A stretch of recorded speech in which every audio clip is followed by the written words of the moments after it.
Xin chào các bạn, chào mừng các bạn đã đến với căn bếp của Suki. Hôm nay mình sẽ chia sẻ với các bạn công thức mà mình làm cho món bánh flan caramel.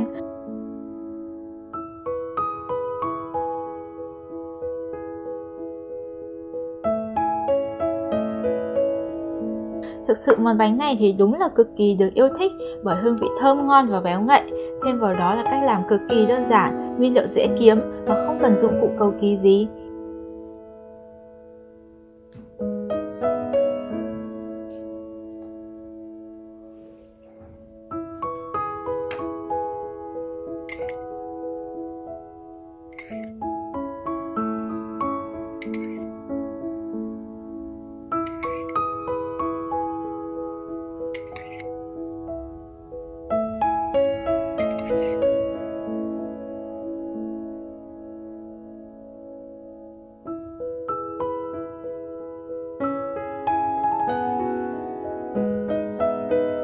Bánh cực kỳ mịn và cực kỳ mềm béo các bạn ạ. Mình sẽ cắt ra cho các bạn xem bên trong. Rất là mịn màng luôn. Trong video này mình sẽ chia sẻ với các bạn cách thắng nước đường caramel dễ nhất, đảm bảo thành công 100 lần như một, cách làm phần flan mềm mịn và không bị dỗ. Và mình cũng sẽ giới thiệu với các bạn công thức dùng toàn bộ trứng nguyên quả so với công thức dùng một phần là lòng đỏ trứng.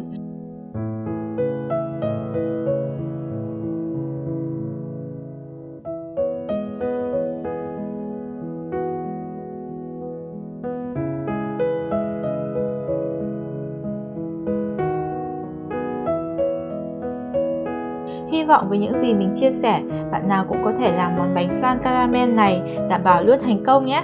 Đầu tiên để làm món bánh này thì các bạn chuẩn bị khuôn, cốc sứ, loại có thành mà ta có thể dễ dàng lách dao vòng quanh để róc bánh ra như thế này. Hoặc các bạn cũng có thể dùng cốc nhựa, loại chịu nhiệt để làm bánh caramel. Hoặc là nếu bạn nào không có các khuôn này thì có thể làm vào bát và ăn ngay trong bát nhé. Mình sẽ xếp sẵn các cốc ra để sau khi nước đường thắng xong sẽ đổ ngay vào khuôn. Để thắng nước đường thì mình sẽ chuẩn bị 45ml hay 3 thìa canh nước để hòa tan đường ban đầu, 80g đường và 3 thìa canh hay 45ml nước để hòa tan đường lúc sau. Có thể có nhiều bạn sẽ dùng nước chanh lúc thắng đường nữa. Trong công thức bánh gato flan trước thì mình cũng đã dùng, nhưng sau nhiều lần thử thì thực sự mình thấy dùng hay không dùng nó cũng không khác nhau nhiều ấy. Thế nên các bạn có thể cho hoặc không cho cũng được nhé. Đầu tiên mình sẽ cho đường vào nồi. Sau đó ta cho 45ml nước vào, nước sẽ thấm đều đường. Nhờ vậy ta sẽ không bị các hạt đường bám vào thành nồi gây cháy hay làm đường kết tinh trở lại.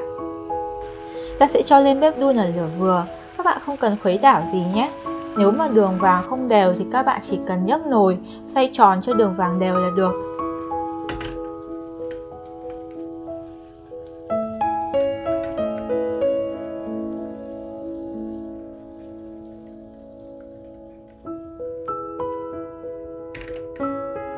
Khi đường đã đạt một cánh rán rồi thì mình cho 45ml nước còn lại vào.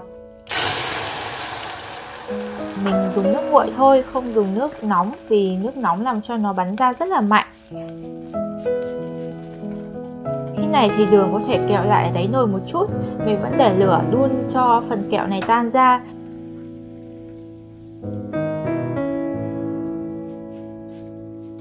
Khi đường tan hết, hoặc các bạn cũng có thể thử bằng cách cho một giọt đường vào cốc nước lạnh.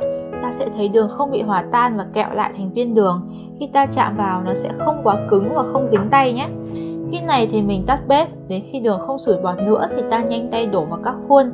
Cách làm này có vẻ hơi nhiều công đoạn một tí, nhưng mình đảm bảo với các bạn là làm vài lần sẽ quen và rất là nhanh. Và quan trọng nhất là lần nào cũng sẽ thành công.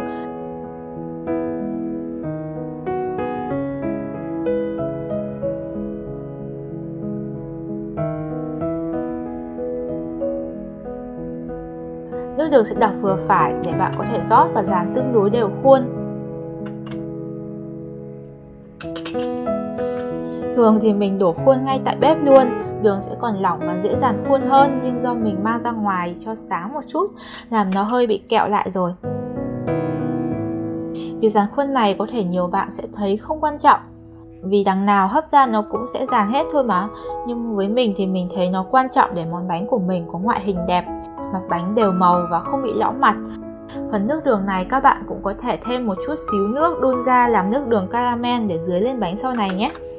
Mình để như vậy cho lớp nước đường cứng lại.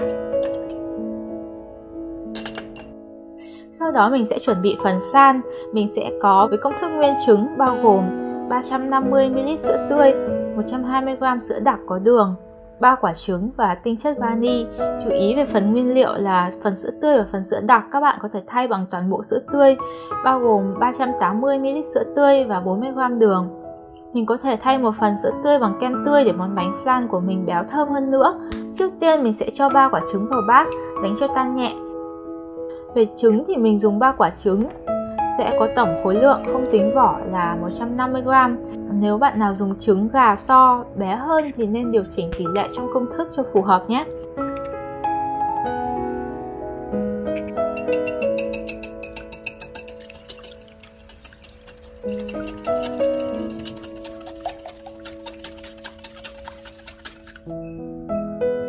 Sau đó mình sẽ cho sữa đặc và sữa tươi vào nồi.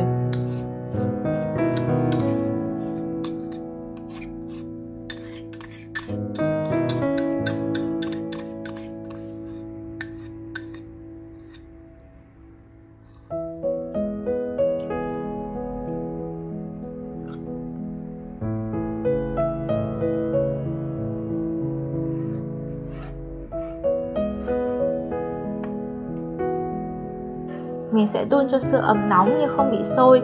Các bạn chú ý là việc đun sữa này rất quan trọng để bánh không bị dỗ sau này. Sau khi đến giai đoạn hấp mình sẽ giải thích tiếp. Ta sẽ đun đến khi mà hơi tay trên miệng nồi sữa thấy hơi nóng bốc lên là được. Khi này mình sẽ đổ sữa vào hỗn hợp trứng, vừa đổ vừa khuấy đều.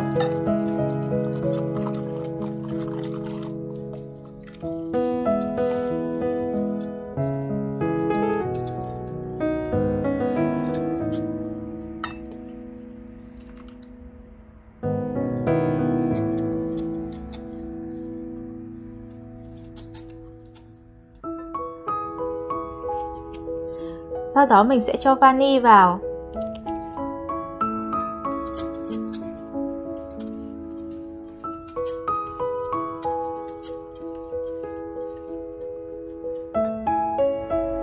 Mình sẽ lọc hỗn hợp qua một cái dây. Vì cái cốc của mình bé nên bát của mình khi nghiêng đổ rất hay bị rớt ra ngoài. Do vậy mình mới phải múc từng muôi thế này. Việc lọc này không chỉ gạn được phần trứng, chủ yếu là lòng trắng chưa tan, mà còn làm vỡ các bọt khí to trong hỗn hợp nữa nhé.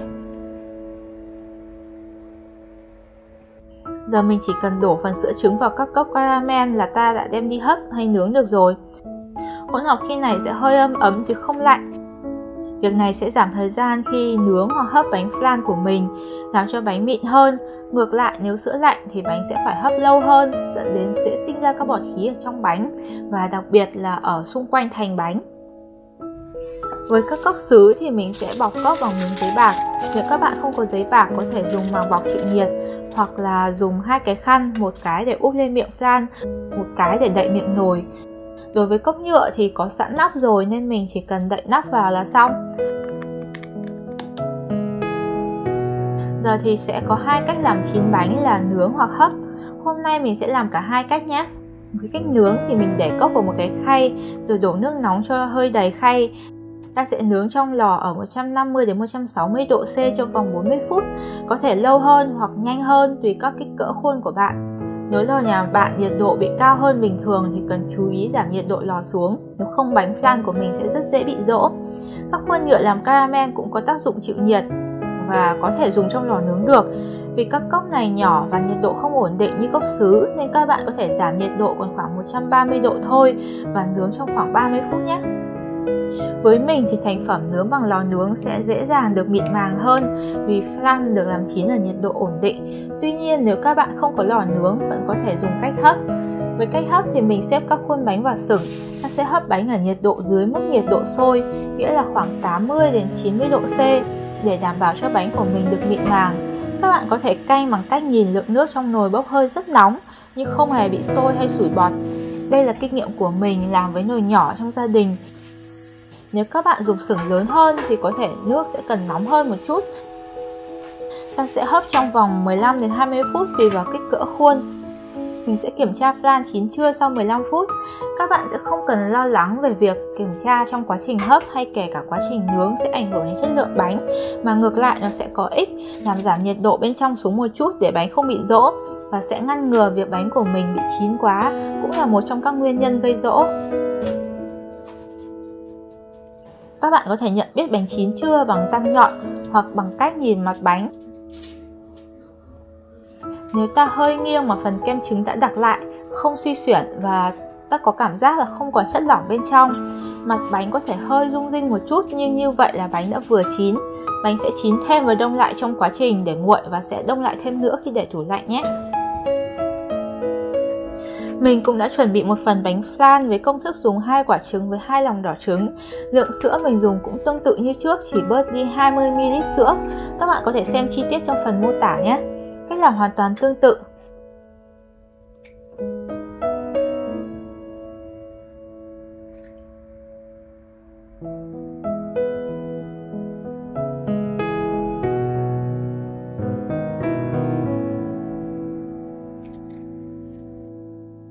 Vậy là mình đã hoàn thành món bánh flan rồi. Nhờ dùng cốc thủy tinh hay cốc nhựa trong, mình có thể nhìn được món bánh của mình thành quả rất là mịn màng.